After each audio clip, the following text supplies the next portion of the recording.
students, this is our part number 7 chapter number 2 units and measurement class 11 physics।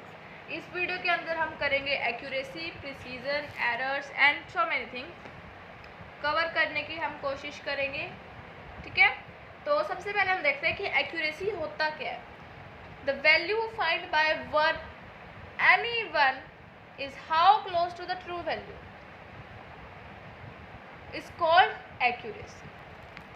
जो value आई है, suppose करो मैंने इस मार्कर की मेजरमेंट करी और मैंने बहुत सारी मेजरमेंट करी और उनका एवरेज ले लिया।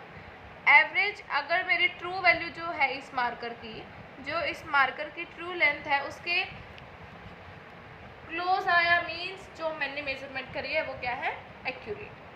प्रिसीजन क्या होता है, if we repeat a particular measurement of a quantity a number of times. मैंने इस मार्कर की बहुत ज़्यादा बार क्या करी मेजरमेंट करी और जो वो वैल्यूज़ थी आपस में क्लोज आ गई, मीन्स मैंने क्या करी है, प्रिसाइज वैल्यूज़ मैंने निकाली है। जैसे आप ये एग्जांपल्स देख सकते हो। जैसे हमारे पास फर्स्ट वाला फिगर है, इसके अंदर आप देखो ये वैल्यूज़ जो है, ये जो बीच वाली ब्लैक डॉट है ये क्या है, ट्रू वैल्यू है। ठीक है, ये ट्रू वैल्यू है। कौन सी वैल्यू है, ये वाली ट्रू वैल्यू, ये हमारे पास ट्रू वैल्यू है। और जो ये ब्लू वाली है ये मेजरमेंट की गई है। अब आप देखो ये जो मैंने मेजरमेंट करी है ये ट्रू वैल्यू है इसके पास है, मीन्स ये जो वैल्यू मैंने मेजरमेंट करी है ये क्या है, एक्यूरेट है। बट देखो ये आपस में कितनी दूर दूर तक है, आपस में कितनी, मीन्स क्लोज नहीं है आपस में। जो ये मेजरमेंट आई है ये आपस में क्लोज नहीं है, मीन्स ये प्रिसाइज नहीं है। सेकेंड फिगर के अंदर देखो जो ये ट्रू वैल्यू थी इसके बिल्कुल पास पास है, मीन्स एक्यूरेट भी है। एक्यूरेट तो है बट देखो ये आपस में भी कितने पास पास हैं जो वैल्यूज आई है, मीन्स ये प्रिसाइज भी है, एक्यूरेट भी है और प्रिसाइज भी है। थर्ड फिगर में अगर आप देखो ये प्रिसाइज तो है, आपस में तो बिल्कुल क्लोज आ रही है बट ये एक्यूरेट नहीं है। प्रिसाइज तो है बट एक्यूरेट नहीं है क्योंकि ट्रू वैल्यू से बहुत दूर है। तो ये था हमारा एक्यूरेसी और प्रिसीजन। तो अब हम करते हैं एरर। एरर्स क्या होते हैं। The error in a measurement is equal to the difference between the true value and the measure value। Error क्या होता है, true value minus measured value। True value minus measured value. Suppose करो ये marker की जो true value थी वो क्या थी, जीरो नहीं, इस मार्कर की ट्रू वैल्यू थी सपोज करो 10.2 सेंटीमीटर। 10.2 सेंटीमीटर इस मार्कर की वैल्यू थी, ट्रू वैल्यू 10.2 सेंटीमीटर। मैंने मेज़र की इसकी वैल्यू, मेजर्ड वैल्यू मेरी आई 10.1 सेंटीमीटर। तो इसका जो एरर आएगा वो क्या आएगा, एरर क्या आएगा इसका, true value minus measured value, means 10.2 minus 10.1, ये क्या आ जाएगा 0.1 सेंटीमीटर। तो हमारा एरर कितना आया, 0.1 सेंटीमीटर। तो अब हम करते हैं टाइप्स ऑफ एरर। अब हम कर रहे हैं टाइप्स ऑफ एरर। सबसे पहला जो एरर है वो है constant error. Constant error, the same amount of error obtained in every observation is called constant. अगर मैंने पहले मार्कर की ऑब्जर्वेशन करी उसमें इसने कुछ एरर दिया थोड़ा सा, और वही एरर जब मैंने इस दूसरे मार्कर की करी उसमें भी उतना ही एरर दिया। कांस्टेंट मीन्स जो एरर कांस्टेंट है, मीन्स मैं किसी भी चीज़ की मेजरमेंट कर लूँ एरर उतना ही आएगा जितना फर्स्ट वाले में आया है, means constant error. Constant error word से क्लियर हो रहा है, जो एरर कांस्टेंट रहता है। उसके बाद है हमारे पास systematic error. systematic error. Error in a system through which we measure value is called systematic error. Suppose करो मैंने ये था हमारे पास मार्कर, मैंने इसे स्केल से मेज़र किया, अब अगर उस स्केल में ही कोई एरर हो, यस, सपोज करो उसका आगे से थोड़ा सा कट रहा हो, सपोज करो ये स्केल पूरी ऐसे थी और उसका इतना पार्ट ही ना हो, सिस्टमेटिक एरर आ गया। कोई एरर किसी, अगर हम किसी का वेट माप रहे हैं और उस मशीन में कुछ एरर हो, वो भी सिस्टमेटिक एरर, ठीक है। उसके बाद हमारा आता है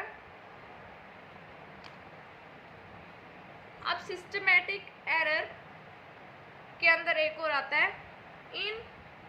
इंस्ट्रूमेंटल एरर। कौन सा? Instrumental error.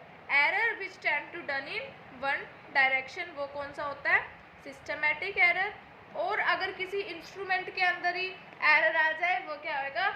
Instrumental error. अब स्केल के अंदर एरर आ गया था मींस वो क्या था? Instrumental error. और सिस्टमेटिक एरर कौन से होते हैं? जो एक ही डायरेक्शन में होते हैं, वो होते हैं सिस्टम में चल रहे हैं, वो इसी डायरेक्शन में एरर हो रहा है तो इसी डायरेक्शन में हो रहा है, पॉजिटिव में एरर हो रहा है तो पॉजिटिव में हो रहा है, नेगेटिव में हो रहा है तो नेगेटिव में हो रहा है। तो एक बार रिपीट कर देते हैं, सिस्टमेटिक एरर कौन से होते हैं? Error in system through which we measure value is called systematic error, instrumental error और सिस्टमेटिक एरर। और सिस्टमेटिक एरर अगर हम देखें तो वो सिर्फ एक ही डायरेक्शन में होते हैं, ठीक है। अब हमारे पास आता है imperfection in experimental techniques. Errors are due to limitations of the experimental techniques. Suppose करो मैंने स्केल से कुछ मापना है, सपोज करो मुझे इस मार्कर की लेंथ मापनी है स्केल से। अब स्केल सिर्फ कहाँ तक माप सकेगा? देखो जैसे ये स्केल है 1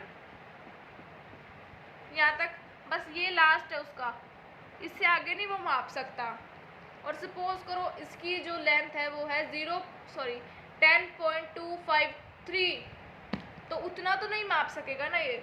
तो imperfection in experimental techniques are like this. उसके बाद है हमारा personal error. Personal error, error rise due to individual basis lack of proper setting of apparatus और individual careless in taking observation. Suppose करो कि जो वो था स्केल था वो बिल्कुल ठीक है, बट मेरे से ही कोई गलती हो गई हो स्केल रखने में, या मैंने कुछ पढ़ने में गलती कर दी हो, तो वो क्या हो जाएगा? Personal error. उसके बाद है हमारा cross errors due to external causes. Errors due to external causes. These errors arises due to change in external conditions like pressure, temperature, wind, etc. Suppose करो कोई एक इंस्ट्रूमेंट है या सिस्टम है, कोई एक इंस्ट्रूमेंट है कोई ये, जिससे हमें कुछ मापना है, हमें जिससे कुछ मेज़र करना है। अब सपोज करो कि वो टेम्परेचर बेसिस पे करता है अपनी मेजरमेंट। सपोज करो मैंने यहाँ पे किया तो उसका कुछ आया, बाहर जाके टेम्परेचर ज़्यादा हाई था तो वो कुछ और हो गया उसका। तो ऐसे ही क्या हो जाएगा? Errors due to external causes. Temperature बढ़ गया, विंड ज़्यादा चल गई, विंड कम चल रही है, या प्रेशर हो गया, ठीक है। उसके बाद हमारा आता है रैंडम एरर। रैंडम एरर क्या होते हैं? Errors which occur irregularly and at random in magnitude and direction are called random error. जो एरर ऐसे ही कभी भी अक्कर हो जाते हैं इरेगुलरली हैं, या फिर इन मैग्नीट्यूड कभी मैग्नीट्यूड में एरर आ रहा है तो कभी डायरेक्शन में एरर आ रहा है, तो इन्हें क्या होंगी? Random errors, yes. अब उसके बाद हमारा एरर आता है least count error. This error is imposed due to the limitation imposed by the least count of the measuring instrument. जैसे कि मैंने वर्नियर कैलिपर से हमें कुछ मेज़र करना है, अब जो उसका लीस्ट काउंट है वो कहाँ तक मेज़र कर सकता है, उससे आगे तो वो कभी भी नहीं मेज़र कर पाएगा, यस। मान लो उसे वर्नियर कैलिपर को 0.001 सपोज कर लो कि ये उसका लीस्ट काउंट है।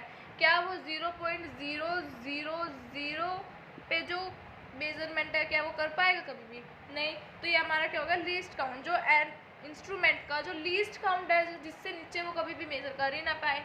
उसके बाद हमारा है gross errors of mistakes, gross error और mistake. These errors are due to either carelessness of person और due to improper adjustment of the apparatus. चाहे तो किसी पर्सन से ही कोई गलती हो रही है बार बार, या वो केयरलेस है, वैसे ही कुछ भी मेज़र कर रहा है। सपोज करो मार्कर मेज़र करना है, स्केल ही उसकी आधी है, यहाँ तक मेज़र कर लिया, फिर उसने यहाँ से यहाँ तक मेज़र कर लिया और वो गलत बताया जा रहा है, या स्केल थोड़ी सी टूटी हुई है बीच में से, लाइक दिस। और या फिर क्या है, स्केल को एडजस्ट ही नहीं अच्छे से कर रखा, ज़्यादा इधर निकल रही है और वो मेज़र कर रहा है। यस, तो ये थे हमारे types of error. In next video we will be discussing about absolute error, relative error, percentage error, like this. Okay, so if you, अगर आपको वीडियो पसंद आई है तो वीडियो को लाइक कर दो, चैनल को सब्सक्राइब कर दो और बेल आइकन को दबा दो ताकि हमारे आने वाली वीडियोज़ की नोटिफिकेशन आप तक पहुँच जाए। Bye bye.